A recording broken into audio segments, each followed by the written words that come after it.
Kelly, once we're through the Q&A portion live here at Kennedy, and I'll chat with you to recover and start the Q&A from phone, can you go into the spiel of hit *1, all that?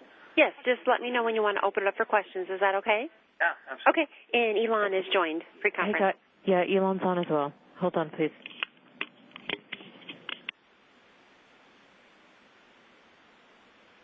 You have 55 in the main conference now. Thank you. You're welcome.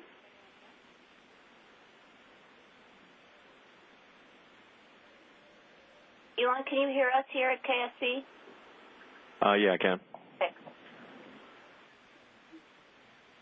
Are we all ready to begin? Sure. Good. Am I ready? Yep. Okay. Kelly, I think we're ready to get started. If you can go ahead and kick us off. No problem. Thank you. You will hear music momentarily. I'll just make a brief introduction, letting the participants know they're in a listen-only mode and the conference is being recorded. Then I'll turn it over to Trent Ferrato. Is that correct? Correct. And when you're ready for questions, you can just verbally cue me. And just as a reminder, of course, the speaker lines are open, so anything you say can be heard over the music as I transfer you. Thank you. You're welcome. Transferring now.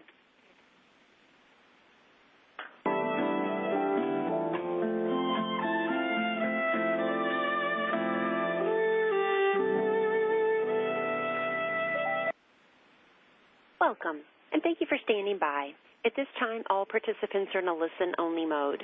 After the presentation, we will conduct a question-and-answer session. To ask a question, please press *1. Today's conference is being recorded. If you have any objections, you may disconnect at this time. Now I will turn over the meeting to Mr. Trent Ferrato. Sir, you may begin. Thank you, Kelly. I am Trent Ferrato, Public Affairs Officer with NASA Headquarters. Thank you for joining today's news telecon to discuss the status of the SpaceX-2 CRS mission. We are joined on the phone by Elon Musk, Chief Designer and CEO of SpaceX, Gwen Shotwell, President, SpaceX, Bill Gerstenmaier, Associate Administrator for Human Exploration and Operations at NASA Headquarters in Washington, and Michael Saffredini, the International Space Station Program Manager. With that, I will turn over the call to Ms. Shotwell. Great. Thanks very much. I want to thank everybody who's signed in and interested in hearing how the SpaceX CRS-2 mission is going. To lead off, I wanted to thank the folks at SpaceX, the Falcon 9 team, for doing an extraordinary job today, and the Dragon team, which continues to do an extraordinary job bringing this vehicle online. Also wanted to thank NASA, our customer and partner here in this mission. Then we have two additional mission partners, the FAA and the U.S. Air Force. I want to note especially the Air Force support to SpaceX today. They've opened up the satellite control network for our use and have been enormously helpful in getting us to the place where we are today. I'm going to kick off and chat a little bit about the Falcon 9 portion of this mission, and then I'm going to turn it over to Elon, who is at Dragon Mission Control at the SpaceX headquarters in Hawthorne. So we lifted off on time at 10:10 this morning. We had a main engine cutoff at 167.45 seconds into the mission. Predicted was 170.5 seconds. The actuals are unofficial at this point. Main engine cutoff 2 was planned at 178.9 seconds. Actual appears to be at 175.9. Again, these are unofficial. Second engine cutoff did a great job. We cut off at T plus 558.8 seconds. The insertion of the Dragon capsule was nominal within our 3 sigma dispersions. Perigee was 199 kilometers, apogee 321 kilometers, with an inclination at 51.7 degrees. By the way, if you remember from yesterday, the plan was 200 by 325. We hit 199 by 321, so we pretty much nailed that insertion. The propulsion performance was excellent. Propellant residuals were very close to prediction, and we did shut down on guidance, not on propellant depletion. So basically, we put the vehicle where we wanted it to go. I wanted to begin the Dragon piece initially just to say that Dragon is in orbit and is stable, and we are making great progress on making that vehicle head towards station. So I'll turn it over to Elon now. Sure. Thanks. So we've been just really deeply engaged in trying to figure out what went wrong with the Dragon thruster system and then trying to bring it back online. And just moments ago, we were actually able to bring the pods 1 and 4 online, and they appear to be working nominally, which is great.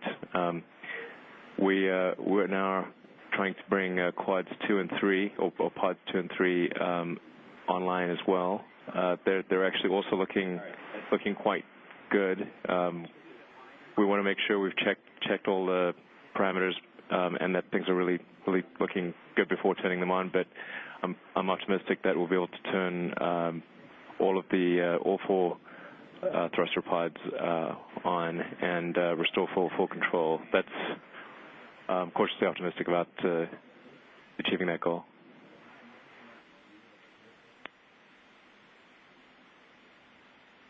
Okay, we'll turn over to Mr. Gerstenmaier here. Thank you. I had the privilege of sitting in the LCC and watching the SpaceX team go through their activities. We're extremely professional through this whole activity. I would tell you they did everything exactly right with the vehicle. The team in Hawthorne was awesome. They prioritized immediately what things they needed to do to make sure they could keep options in the future. They deployed the solar arrays in a pretty optimal condition in a different way they normally would have, but they did that to get power positive. That was their first constraint. It got them a lot of time to go work issues. It was really a tough commanding situation for them. Without the attitude control provided by the thruster system, they couldn't point at the TDR satellite reliably, so they would be in and out of communications.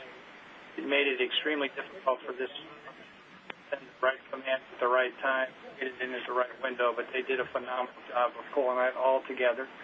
They showed the patience that it takes to operate in space, to not give up and keep options open, work through problems as Elon described. That keeps options open. We'll continue to work with the team and get the thrusters back online, understand how well they operate, make sure they're safe to come into station, and then they'll plan with Mike and the ISS team proper docking and the proper mission moving forward. So again, I think an extremely good job by the SpaceX team, extremely professional, well handled, did a great job of dealing with what we say in my world, a good simulation case with a myriad of little problems that they were all able to work around and work them as a great team. So with that, I'll hand it off to Mike. Gerstead, I couldn't have said it any better. It was a pleasure to watch the SpaceX team in action. And as Gerst said, they've really methodically walked through the anomalies and did not rush to any conclusion. They focused on the most important things, which is keeping the spacecraft healthy while you work through the anomalies and step along to get where they are now. As it was mentioned, the vehicle is stable. They have attitude control. They'll bring up the next 2 quads here over the next period of time. As a result of the work that they've done today, we do not have a berthing opportunity at the same time we had planned for tomorrow morning, and so fortunately we have quite a bit of flexibility in our berthing date, and that then will drive our undocking date, our unberthing date as well, because we do have the research that we need to do on board. But we have options for unberth dates as well, so as things start to stabilize and we better understand the system and we get comfortable that the system is stable and healthy, then we'll plan the berthing date and bring Dragon to ISS. And that's all I have. Thank you. Okay, thanks very much. So we'd like to go to questions. I know we have a number of questions here at the Kennedy Space Center, so I'll turn it over to my colleague Mike Curie for the reporters at the press site. Mike? Okay, Trent, thank you very much. We'll start with Bill Harwood. Yeah, hi, it's Bill Harwood with CBS News. For Elon Musk, if I can, what exactly went wrong? It's hard to tell if it was hardware or software or both. And I'm wondering, if you get all 4 quads up, what's the earliest you can get to capture point? Sorry, just going with mute. It's always one has to be careful about trying to assess root cause too early into something, because it's very often wrong. But so please take this as just one possibility. But it looks like there was potentially some blockage in the oxidizer pressurization, and it looks like we've been able to free that blockage. It's either blockage or maybe a stuck valve, and that appears to have we've been able to free that up by cycling the valves and essentially pressure hammering the valves to get that to loosen up. So that looks like it's been effective. But as always, until we have more time to look at it, it should be just considered a preliminary guess.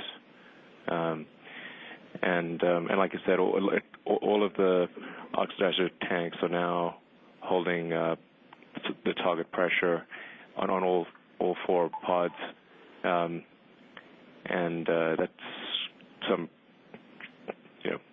I'm much optimistic we'll be able to bring all four of them up, and then we'll work closely with NASA to figure out what the next step is for rendezvousing with the space station. Hi, Ken Kramer for Spaceflight Magazine. My question is for Bill and Mike, please. Can you describe what does SpaceX need to do to satisfy NASA that it will be safe to dock the Dragon at the space station? And can you describe the review process that you are going to go through with SpaceX to make sure that you're satisfied it will be safe? Thanks. I can do a little piece of that, and then I'll hand it off to Mike. What we'll do is kind of what Elon just described is we'll try to confirm what we think the most likely failure was, kind of understand where we were root cause-wise, then make sure that there's adequate redundancy associated with the system to ensure that it won't put the station in jeopardy. And with those two things, which we'll do over almost kind of just as a matter of fact, as we start doing more attitude control pointing, we start doing the maneuvers associated with getting into the berthing box, that will start giving us information on how well the system is operating. And then the station team will take a look at that and make the decision about whether we're ready to have the Dragon approach.